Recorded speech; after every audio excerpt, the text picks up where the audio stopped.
আপনি নিজেই জ্বালানি সংকটের কথা বলছিলেন প্রেসিডেন্ট জিয়াউর রহমানের সময়। এখন কাকতালীয়ভাবে মানে আপনারা যখন সরকারের দায়িত্ব নিলেন তার পরেই অনেকগুলো ঘটনা। একটা হচ্ছে সঙ্গে সঙ্গে রোজা। আপনি জানেন রোজা, আপনি অর্থনীতির মানুষ, খুব ভালো বোঝেন যে আমাদের অভ্যাস আচরণ নানান কারণে রোজা একটা সংকট তৈরি হয়। তারপরে ঈদযাত্রা, সেটি একটা সংকট। এর সঙ্গে মরার উপর খাড়ার ঘা হিসেবে ইরান ইসরায়েল মার্কিন যুক্তরাষ্ট্রের যে যুদ্ধ, ফলে $64 তেল 119 124-এ চলে গেলে এবং ধারণা করা হচ্ছে এটা থাকবে। এই জ্বালানি সংকটটা নিয়ে সরকারের পরিষ্কার মনোভাব আসলে কি? আমরা কি সংকটটাকে অস্বীকার করছি অথবা স্বীকার করছি? এর ভয়াবহতা স্বল্প মধ্যমেয়াদে কত দূর যেতে পারে সেটা নিয়ে আপনাদের অ্যানালাইসিস কি, প্রস্তুতি কি, এবং সেটা নিয়ে খুব সুস্পষ্ট তথ্য কেন জনগণকে বলা হচ্ছে না? বরং আমরা দেখছি যে আমাদের মন্ত্রীদের কেউ কেউ বলছেন কোনো সংকট নাই, কনজিউমাররা এটা তৈরি করছে। এই জায়গাটায় কি কোনো ঘাটতি তৈরি হচ্ছে? দ্রুত বলে যাই। প্রথম কথা হচ্ছে যে আমরা একটা ধ্বংসপ্রাপ্ত অর্থনীতি পেয়েছি, আর জ্বালানি ক্ষেত্রে এটা একটা ভয়াবহ অবস্থা। কারণ আমরা সবাই জানি যে পৃষ্ঠপোষকতার সংস্কৃতি কিভাবে আর্থিক সহায়তার মাধ্যমে একটা গোষ্ঠীতন্ত্র তৈরি করা হয়েছিল, যে আমরা একের পর এক হাতির ঝিলে বাতি জ্বালিয়ে জানান দিচ্ছি আমরা জ্বালানিতে, বিদ্যুতে বিশাল একটা জয় পেয়েছি। তাহলে এখন এই অবস্থা কেন? কেন বাংলাদেশে জ্বালানির কোনো বাফার নাই? আপনি কেন আমদানি নির্ভরতা? কারণ আমরা প্রথম লক্ষ্য করলাম যে যেটা খুবই বিদ্যুতের ক্ষেত্রে খুবই বেসিক, যে আপনাকে তিনটি জিনিস রাখতে হয়। কারণ আপনাকে উৎপাদন রাখতে হবে, তারপরে সঞ্চালন রাখতে হবে এবং বিতরণ ব্যবস্থা। কারোর সাথে কোনো কারণ মিল নাই, যেহেতু তারা গোষ্ঠীতন্ত্রকে মানে পৃষ্ঠপোষকতার সংস্কৃতি, উৎপাদন বেড়েছে কিন্তু আর কোনো কিছু হয়নি, এবং বসিয়ে রাখা হয়েছে এবং বসিয়ে রেখে জনগণের করে দিয়ে এটা লালন পালন করা হয়েছে এবং এইটা অব্যাহত হয়েছে খুব অত্যন্ত দুঃখের সাথে, যে অন্তর্বর্তীকালীন সরকারের সময়ও এটা অব্যাহত রয়েছে এবং 60,000 কোটি টাকা ভর্তুকি দিতে হচ্ছে। এই রকম একটা পরিস্থিতিতে বর্তমান দল বিএনপি এবং তার জোট সরকার পরিচালনার দায়িত্ব পেয়েছে। এইটা আমাদের ভুলে গেলে চলবে না যে কোন জায়গায়। সো আমরা কখনোই কিন্তু বলছি না যে সংকট না, এটা বিশাল সংকট। কিন্তু আমরা যেটা বলছি সেটা হচ্ছে যে প্রতিটি সংকটের ক্ষেত্রেই আমরা ব্যবস্থা নিচ্ছি। আমি তিনটি বিষয় বলে আপনার দ্বিতীয় প্রশ্নের দিকে যাব।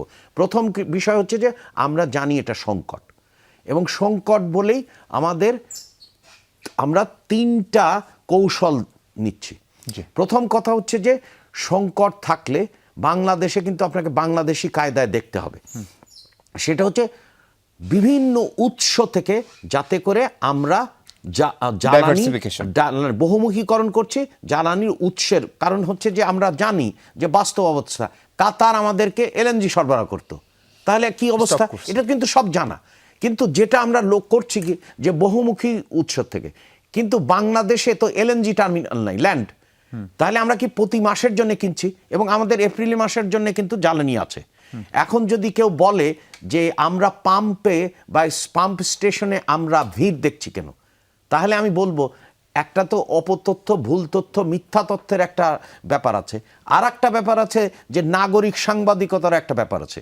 তাহলে আমি রিকোয়েস্ট করব, মনে করেন যে খান অ্যান্ড কোম্পানি মনে করেন যে পচাতলা বাজার আছে, সেইখানে যে পাম্প সে মনে করেন যে যমুনা সরবরাহ করে, তাহলে ওই পাম্পের মার্চ মাসে গত বছরে কতটুকু সরবরাহ করা ছিল, এবার তার চেয়ে সে কম পাচ্ছে কিনা এইটা, অথবা 5 বছরের গড় করুক। স্যার ডিপোগুলো বলছে তারা 20% মতো কম দিচ্ছে কৌশলগত কারণে। হ্যাঁ, কিন্তু আমাকে দেখতে হবে হচ্ছে যে আমাদের, কারণ আমি তো সরকার কি করবে, সরকার আর তার বিভিন্ন কোম্পানির মাধ্যমে নিশ্চয়তা করবে যে পাম্পের জ্বালানি যাচ্ছে কিনা। তো এখন আপনি কি করছেন, আপনারা দেখছেন, এবং এই মধ্যে ইতিমধ্যে কিন্তু অনেক পত্রিকায় বা সংবাদ মাধ্যমে, গণমাধ্যমে আসছে যে তারা করেছেন কি, এবং খুব ভয়ঙ্কর ঝুঁকিকারী আপনার নিয়ে এসে হোর্ডিং করছেন। এটা কিন্তু খুব ভয়ঙ্কর, কারণ জ্বালানি তেলে একটা আগুন ধরলে কি হবে চিন্তা করেন। তাহলে এইটা হচ্ছে আমাদেরকে বের করতে হবে, এবং প্রত্যেকটা, আর এটা তো খুব কঠিন না যে আমাদের তিনটি যে রাষ্ট্রায়ত্ত কোম্পানি আছে তারা প্রতিটি পাম্পে কতটুক পর্যন্ত ডিজেল, অকটেন, পেট্রোল সরবরাহ করে থাকেন, এবং সেইটা আগের বছরে যতটুকু করা হতো এখনটা কতটুকু, তাহলে নিজেরই কিন্তু পরিমাপযোগ্য।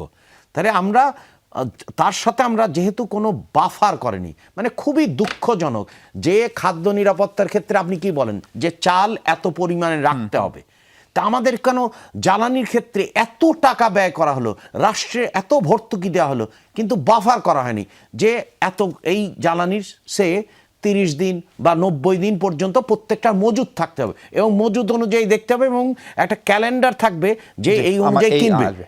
কিন্তু আপনি দেখেন আমরা আজকে যদি কিনতে যাই তাহলে কি করা হবে, আমার প্রতি মাসে এলএনজি কিনতে হচ্ছে।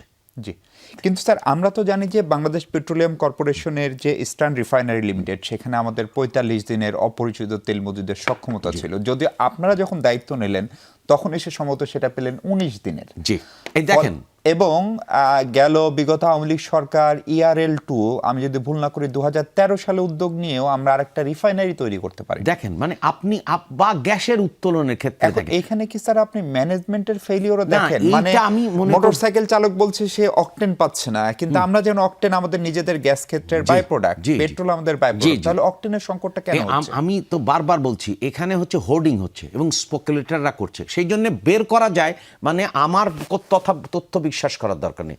আমরা যদি যাই যে ওই মাসে, এখনকার মার্চ মাস চলছে, মার্চ মাসে গত বছর মার্চ মাসে কতটুকু ওই পেট্রোল পাম্পে সরবরাহ করা হয়েছিল, তাহলে কিন্তু তথ্যটা বের হয়েছে। তার মানে তারপরেও আমরা জানি এই যে আপনি যেগুলো বললেন যে ইস্টার্ন রিফাইনারি ঠিকমতো করা হয়নি, এলএনজি ল্যান্ড পোর্ট করা হয়নি, তারপরে আমাদেরকেও যে কোনো জায়গা থেকে আনলে চলবে না, তো সালফার কন্টেন্টটা কীরকম, কারণ আমার রাশিয়ার তেল আমি নিতে পারি না। এক্স্যাক্টলি, আমাদের তো পাইপলাইন এগুলো যেতে হবে, তা আমি অত ভার মানে কারিগরি তথ্য দিয়ে মানুষকে করব না। যেটা আমরা মানুষকে বলছি যে আমরা যত পরিমাণ পর্যন্ত আমাদের ধারণ ক্ষমতা আছে সেই অনুযায়ী আমরা বহুবিধ উৎস থেকে আনতে চাই, এটা হচ্ছে এক। দ্বিতীয় হচ্ছে এটা করতে গেলে আপনার অর্থায়ন লাগবে। ইতিমধ্যে আপনি লক্ষ্য করেছেন যে যতগুলো অর্থায়ন লাগবে সেটা দু রকমের অর্থায়ন কিন্তু যুক্ত করা হয়েছে। একটা হচ্ছে ট্রেড ফাইন্যান্সের ক্ষেত্রে, মানে গ্যারান্টি দেওয়া হবে, সেটা ইসলামিক ডেভেলপমেন্ট ব্যাংক বলেন, IFC বলেন, আমরা আর একটা হচ্ছে যে আপনার বাজেটারি সাপোর্টের ক্ষেত্রে IMF বলেন, ওয়ার্ল্ড ব্যাংক বলেন, এশিয়ান ডেভেলপমেন্ট ব্যাংক ইতিমধ্যেই ঘোষণা করেছে, বা এশিয়া ইনফ্রাস্ট্রাকচার। তার মানে আমরা সুদ বেশিকারী সেখান থেকে কিন্তু আমরা অর্থায়ন নিচ্ছি না। কারণ কি অবস্থায় রেখে গেছে, 6.6% হচ্ছে কর জিডিপি হার। এটা আপনি চিন্তা করেন, একটা ঋণের বোঝার আমাদেরকে দিয়ে গেছে, ঘাড়ে চাপিয়েছে। তার মধ্যে আমরা বিচক্ষণতার সাথে দেখছি যে সেইখান থেকে আমরা অর্থায়ন করছি যেখানে হচ্ছে সুদের হার কম প্লাস অনেক দিন ধরে পরিশোধযোগ্য। তৃতীয় আরেকটা জিনিস হচ্ছে সরকার কি খুব মানে পপুলার ডিসিশন নিতে চাই, আবার সেটা নেওয়াটাও অপরাধ না, একটা কেবল 1 মাসের সরকার। ফলে ধরুন গতকালকে একটি বৈঠকের পরে প্রধানমন্ত্রীর আরেকজন উপদেষ্টা ডক্টর জাহিদ তিনি বলেছেন তেলের দাম সরকার বাড়াবে না, কিন্তু আপনি বাস্তবতা জানেন, এবং আমাদের এখানে যে পদ্ধতিতে তেলের দাম নির্ধারণ করা হয় প্রতি মাসের শেষ দিনে অটোমেশন পদ্ধতিতে, তাতে তেলের দাম নিশ্চিতভাবে বাড়ার কথা, যেটা জেট ফুয়েলের ক্ষেত্রে আমরা দেখলাম। ফলে তেলের দাম নিয়ে আসলে আমাদের ভাবনা কি, এত ভর্তুকিকে আসলে আমরা দিতে পারবো? জি, আপনি এটাই আমাদের তৃতীয়, মানে আমরা তো 3 বাহু বিশিষ্ট যে আমরা কৌশল ধারণ করেছিলাম, অর্থাৎ হচ্ছে বহুবিধকরণ উৎস, দ্বিতীয় হচ্ছে অর্থায়ন নিশ্চিতকরণ, এবং চতুর্থ হচ্ছে দামের ক্ষেত্রে দাম কি করতে হবে। আপনাকে দেখতে হবে দুটো জিনিস পরিষ্কার। একটি হচ্ছে যে বাংলাদেশে যেভাবে পতিত সরকার রেখে গেছে, দারিদ্র্য বেড়েছে। আমরা লক্ষ্য করেছি সকল আন্তর্জাতিক সংস্থা জানিয়েছে যে দারিদ্র্য বেড়েছে। তো এখন দারিদ্র পরিস্থিতি থেকে তো উত্তরণ ঘটানো দরকার, সেই জন্য আমরা বিভিন্ন রকমের সামাজিক সুরক্ষা কর্মসূচি নিয়েছি। এগুলো সম্পর্কে আমি বিস্তারিত পরে আপনাকে আলাপ করতে পারি। তাহলে দারিদ্রকে বাড়ানো যাবে না। দ্বিতীয় হচ্ছে আমরা আরেকটা উত্তরাধিকার সূত্রে পেয়েছি, সেটি হচ্ছে মূল্যস্ফীতি, প্রলম্ব দীর্ঘস্থায়ী মূল্যস্ফীতি, এবং এর কমার কোনো নাই। অন্যদিকে সুদের হার অন্তর্বর্তীকালীন সরকার একটা পর্যায়ে রাখার পরেও কিন্তু আমরা মূল্যস্ফীতি কমাতে পারিনি। তো এই একটা দুটো, তা আমরা সবাই জানি কি রুল অফ দি থাম কি, সারা পৃথিবীতে প্রচলিত বিষয় কি, যে জ্বালানি তেলের দাম বাজারের সাথে সম্পর্কযুক্ত হতে হবে। কিন্তু আমরা যেহেতু জনপ্রিয়তা আর জনতুষ্টিবাদ কিন্তু এক না, জি, popularity and populism is not. আমাদের যেহেতু প্রতিশ্রুতিবদ্ধ যে আমরা দারিদ্র্য থেকে উত্তরণ ঘটাবো, অর্থনীতির পুনর্গঠন এবং পুনরুদ্ধার করব, এবং একই সাথে যে মানুষ যেভাবে জনদুর্ভোগে আছে এই দীর্ঘস্থায়ী মূল্যস্ফীতির কারণে, সেটাও আমাকে বাড়াতে পারবো না। তাহলে যদি আমরা দাম বাড়াই তাহলে কিন্তু মূল্যস্ফীতি ঘটবে একটা, কারণ ডিজেল মাস্ট, বাড়লেই কিন্তু মূল্যস্ফীতি বাড়বে একদম। দ্বিতীয় হচ্ছে যে আমরা এখন কোন মৌসুমে আছি, আমরা কিন্তু বড় মৌসুমে আছি এবং আমাদের উৎপাদনের সবচেয়ে বড়, তো এইখানে তো ডিজেল লাগবে, তাই না? আমাকে শেষ তো নিশ্চিত করতে হবে।